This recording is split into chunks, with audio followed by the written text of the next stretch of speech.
Polisi menggelar pra-rekonstruksi kedua kasus anak diduga bunuh ibu di Medan. Polisi belum menetapkan tersangka.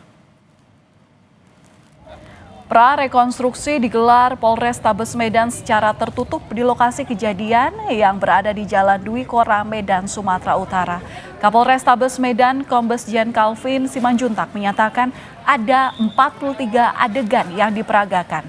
Polisi melibatkan psikolog dan petugas Dinas Perlindungan Anak dalam rekonstruksi ini.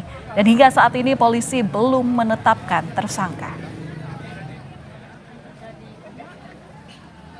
Sesuai dengan fakta aslinya, dengan para pendamping, dalam hal ini didampingi oleh psikolog dan didampingi oleh Dinas Perlindungan Anak dan didampingi oleh pihak-pihak terkait lainnya terkait dengan penanganan kasus ini.